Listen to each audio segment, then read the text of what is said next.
Shalom, bien-aimés en Christ. Bonjour à tous, bienvenue dans nos instants des enseignements. Nous bénissons le Seigneur pour ces temps qu'il nous accorde encore en ce jour pour parler autour de sa parole. Et nous vous remercions pour votre temps que vous allez disposer pour nous écouter. Gloire au Seigneur. Dieu nous a mis à cœur de parler autour d'un thème, les combats spirituels. Oui, nous sommes tous sans ignorer que ce thème est devenu un thème à problème. Un thème qui sème beaucoup de troubles et de divisions parmi les peuples de Dieu. Mais par la grâce du Seigneur, nous allons essayer de l'étudier à la lumière des Écritures. Gloire au Seigneur. Je vais nous proposer quelques textes. Nous allons lire Apocalypse 12, 7 à 9. Nous sautons pour lire les versets 12. 2 Timothée 4, 7 à 8. Nous allons lire Jacques 4, 7. Et nous allons lire aussi 1 Pierre 5, 8 à 9. Comme on est sur des réseaux sociaux, on ne saura pas lire tous ces textes. Je vous prie de les lire à la maison. Nous allons lire Apocalypse 12, 7 à 9. La Bible déclare: il y eut guerre dans le ciel. Michel et ses anges combattirent contre les dragons. Et les dragons et ses anges combattirent. Mais ils ne firent pas le plus fort, et leur place ne fut plus trouvée dans le ciel. Il fit précipiter les grands dragons, les serpents anciens, appelés les diables et Satan, celui qui séduit toute la terre. Il fit précipiter sur la terre, et ses anges firent précipiter avec lui. Le verset 12, c'est pourquoi réjouissez-vous cieux, et vous qui habitez dans les cieux, malheur à la terre et à la mer, car le diable est descendu vers vous, animé d'une grande colère, sachant qu'il a paix des temps. Nous allons sauter pour lire le verset 17. Et les dragons furent irrités contre la femme. Il s'en alla faire la guerre au reste de sa postérité, à ceux qui gardent les commandements de Dieu et qui ont le témoignage de Jésus. Gloire au Seigneur. Nous allons lire 2 Timothée 4, 7 à 8. La Bible déclare: j'ai combattu le bon combat, j'ai achevé la course, j'ai gardé la foi. Désormais, la couronne de justice m'est réservée. Le Seigneur, le juste juge, me la donnera dans ces jours-là, et non seulement à moi, mais encore à tous ceux qui auront aimé son avènement. Parole du Seigneur. Gloire à Dieu.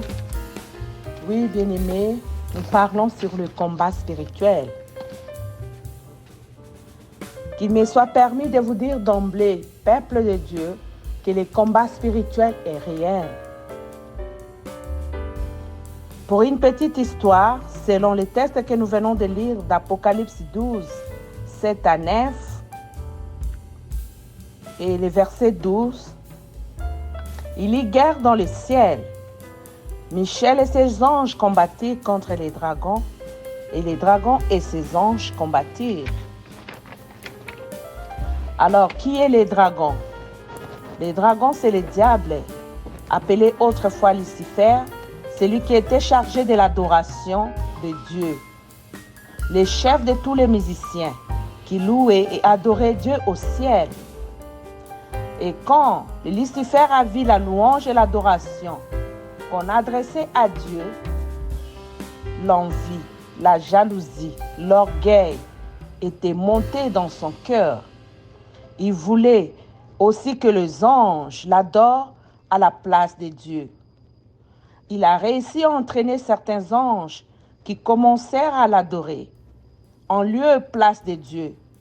Il voulait lui aussi être à la place de Dieu. Et comme Dieu est souverain, il ne partage pas sa gloire, il ne partage pas son honneur, il ne partage pas sa souveraineté avec une tierce créature. Dieu ne peut pas permettre que quiconque prenne sa place. C'est ça, il y a eu guerre au ciel. Selon les textes d'Apocalypse 12, 7 à 17, que je vous prie de les lire et méditer à la maison. Il y eut guerre au ciel. L'ange Michel, le chef de l'armée de l'Éternel, et ses anges guerriers combattirent contre Lucifer et certains des anges déchus. Mais Lucifer et ses anges ne firent pas les plus forts. Leur place fut désormais trouvée. Leur place ne fut plus désormais dans le ciel. Ils furent tous précipités sur la terre.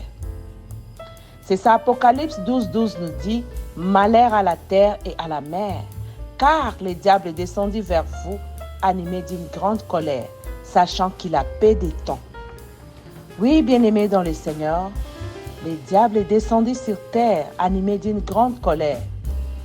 Et cette grande colère contre qui? Contre la femme, la postérité de la femme, qui est l'Église, l'épouse du Christ. Le diable est descendu sur terre, animé d'une grande colère. Contre qui? Contre tous ceux qui gardent les commandements de Dieu. Le diable est descendu sur terre, animé d'une grande colère. Contre qui? Contre ceux qui ont le témoignage de Jésus-Christ. C'est comme pour dire, par le simple fait que tu es né de nouveau, par le simple fait que tu as reçu Christ dans ta vie, étant ton unique Seigneur et Sauveur, d'emblée, une guerre est déclarée entre toi et le diable. Par le simple fait que tu recherches à garder les commandements de Dieu, par le simple fait que tu recherches à marcher dans la justice, dans l'intégrité, dans l'obéissance à la parole de Dieu, d'emblée, une guerre est déclarée contre toi par le diable. Par le simple fait que toi, tu gardes le témoignage de Christ en toi. Par le simple fait que tu portes en toi le royaume de Dieu, d'emblée, tu deviens les cibles de l'ennemi. Bien-aimé, le combat spirituel est réel. Que tu le veuilles ou pas, que tu le crois ou non, que tu le comprennes ou l'ignores. Gloire au Seigneur. Oui, bien-aimé dans le Seigneur. Nous sommes tous enfants de Dieu, nous prions par la foi pour hériter le ciel. Mais le diable, il connaît, il a une idée exacte sur le ciel.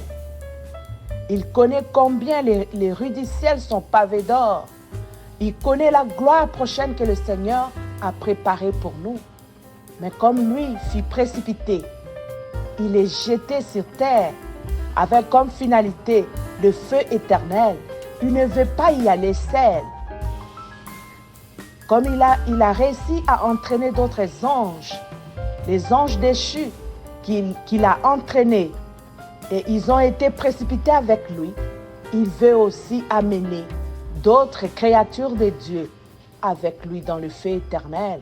Or que le feu éternel n'était pas créé pour l'homme. Le feu éternel était créé pour les diables, les Lucifer, ainsi que les anges déchus. Mais l'ennemi, le diable, ne veut pas y aller seul. C'est ça. Il est en train de rougir. Il est en train de rougir. Il est en train de chercher qui dévorera. Bien-aimés dans le Seigneur, la Bible dit, veillez et priez, afin que vous ne tombiez pas dans les tentations. Certains chrétiens me diront, oui, maman et Bengo, Christ est mort pour nous. Il nous a donné la victoire. Mais c'est ce même Christ qui nous demande de veiller et de prier pour que vous ne tombiez pas.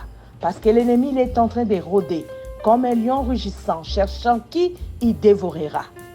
Si tu ne veilles pas, si tu ne pries pas, tu vas tomber dans le piège de l'ennemi. Gloire au Seigneur. Oui, bien-aimés dans le Seigneur, autrefois, nous étions dans les ténèbres. Nous vivions dans le royaume du diable. Et nous avions pour maître les diables. Mais maintenant que nous avons crié, maintenant que nous avons reçu le Seigneur, nous passons du royaume des ténèbres au royaume des lumières. Et nous changeons de maître.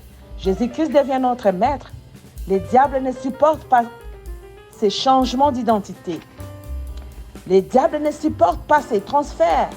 Que toi qui étais autrefois son esclave, toi qui étais autrefois son prisonnier, tu deviens libre, tu deviens un affranchi et tu changes de royaume. Tu quittes dans le royaume des ténèbres pour aller dans le royaume des lumières.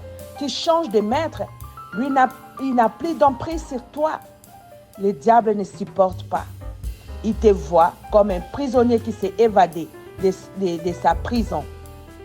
Il te voit comme un rebelle, un révolté. C'est ça, il est en train de rôder tout autour, cherchant à te dévorer. 1 Pierre 5, 8 à 9 dit, « Les diables rôdent comme un lion rugissant, cherchant qui il dévorera. » Mais plusieurs enfants de Dieu ignorent malheureusement cette réalité. Plusieurs enfants de Dieu croient que quand ils ont reçu Christ, ils croisent les mains. Non, bien-aimés, si Paul pouvait dire, « J'ai combattu le bon combat, j'ai achevé la course, j'ai gardé la foi. » La vie chrétienne est une vie de combat. Vous savez pourquoi on nous appelle les soldats de Jésus-Christ? Parce qu'on suppose que tout soldat doit militer, doit combattre. Quand tu enrôles dans une armée, ce n'est pas pour que tu sois un dormeur, c'est pour que tu sois ces militants, ces combattants. Et si le pays est agressé, toi en tant que militaire, on pourra aussi t'envoyer dans le front pour défendre l'intégrité territoriale. Oui, bien-aimés, nous devons combattre pour garder notre foi. Nous devons combattre pour nous permettre d'achever la course avec le Seigneur. C'est ça, Paul pouvait dire, « J'ai combattu le bon combat, j'ai achevé la course, j'ai gardé la foi. Désormais, la couronne de justice m'est réservée. » Oui, bien-aimés, pour être couronné, nous devons combattre. Pour être couronné, nous devons combattre, nous devons militer. La vie chrétienne n'est pas une vie de facilité. Oui, la Bible prévoit que nous entrerons au ciel avec beaucoup de persécutions. J'aimerais qu'au travers de ces enseignements, que nous puissions éradiquer tout ce que nous avons en tête. Tu te dis, oui, moi j'ai pris, mais pourquoi tant de combats? Quand j'étais encore païenne, tout allait bien comme si des roulettes dans ma vie. Je mangeais à ma faim, je m'habillais comme je voulais, je roulais carrosse. Mais depuis que je suis en Christ, plus rien ne marche. Oui, bien-aimé, qu'il me soit permis de t'informer que la vie chrétienne n'est pas une vie de facilité. La vie chrétienne est une vie de combat. Et ce sont les violents qui vont s'emparer du royaume des cieux. Tu dois être ces militants, tu dois combattre, tu dois comprendre que oui, les combats spirituels font partie de ta foi, fait partie de ta vie chrétienne. Parce que par le simple fait que tu as quitté dans le royaume des ténèbres pour venir dans le royaume de Dieu, une guerre est déclarée contre toi. Tu devras prendre conscience de cette réalité et militer pour ta foi, militer pour garder la vie de Christ en toi. Et les combats que l'ennemi a pour nous, les combats que l'ennemi lance contre nous a pour quelle finalité? Pour nous détourner de la voie de Dieu, pour nous écarter de la voie de Dieu, pour que tu fasses naufrage dans ta foi. Combien des hommes de Dieu aujourd'hui, ceux qui nous ont prêché autrefois l'évangile, qui ont fait naufrage dans la foi, qui sont maintenant dans le fétichisme, qui sont maintenant dans la magie.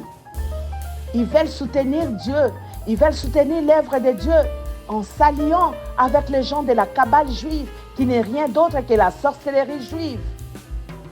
Combien de ces éminents hommes de Dieu qui autrefois nous ont annoncé Christ, qui autrefois marchaient dans la sanctification, sont maintenant en train de faire tout ce que vous savez sur les réseaux sociaux. Nous les voyons tous les jours. Nous sommes scandalisés tous les jours par les systèmes de délivrance, par ces choses horribles qui se passent maintenant parmi les hommes de Dieu. Ces saints hommes de Dieu qui nous ont annoncé Christ autrefois, qui ont fait naufrage de leur foi, qui se prostituent avec les fidèles. Aujourd'hui, bien-aimés, quand vous recevez Christ, vous devez veiller sur vous-même. Vous devez militer pour garder votre foi. Oui, vous pouvez aussi perdre le salut. Quand vous recevez Christ et que vous ne marchez pas dans la justice de Dieu, que vous ne marchez pas selon la parole de Dieu, vous pouvez aussi perdre votre salut.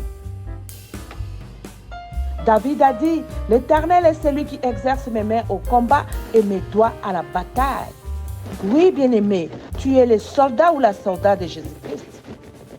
Sortez de votre sommeil spirituel. Combattez, résistez au diable.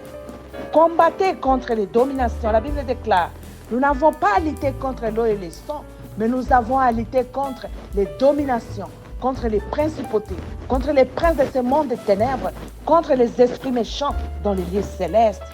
Oui, bien-aimés dans le Seigneur, je voudrais que nous comprenions cette réalité et que désormais, devant tous les combats de la vie qui pourront se dresser au-devant de toi, que tu ne te lamentes point, que tu te dises, oui, Jacques 4,7 nous dit, soumettez-vous donc à Dieu, résistez au diable, il fuira loin de vous. Devant tous les combats, devant toutes les attaques des ténèbres, devant toutes les séductions, résistez même jusqu'au sang pour garder votre foi. Si nous voyons les apôtres, tous sont morts, presque martyrisés. Ils ont sacrifié de leur vie pour garder leur foi. Oui, bien-aimé, il t'arrivera aussi dans ta marche avec le Seigneur qu'au nom de sauver ta foi, au nom de garder ta foi, que tu meurs martyr. Oui, s'il peut arriver que tu meurs martyr pour garder ta foi, fais-le. Tu entreras au ciel pourvu que tu ne fasses pas naufrage de ta foi. Oui, bien-aimé dans le Seigneur, c'est ce que le Seigneur nous a mis à cœur de nous interpeller. Que la vie chrétienne est une vie de combat. Que l'ennemi est en train de rôder pour te ravir la vie de Christ, pour te ravir cette vie de sanctification, pour te ravir cette crainte de Dieu, pour te ravir cette intégrité, afin que tu ailles dans le feu éternel avec lui. Or que le feu éternel n'était pas créé pour les humains. Le feu éternel était créé pour le diable et ses acolytes. Vraiment, comprenez, en ces jours que le combat spirituel est réel, levez-vous de votre sommeil spirituel parce que vous êtes soldats de Jésus-Christ. Combattez, persévérez pour garder votre foi. Et vous pourriez dire un jour, comme l'apôtre Paul au soir de sa vie, que j'ai combattu le bon combat, j'ai achevé la course, j'ai gardé la foi. Désormais, la couronne de justice m'est réservée. Gloire au Seigneur. Que l'Éternel ajoute la connaissance de sa parole à quiconque nous écoutera. Soyez bénis. Merci.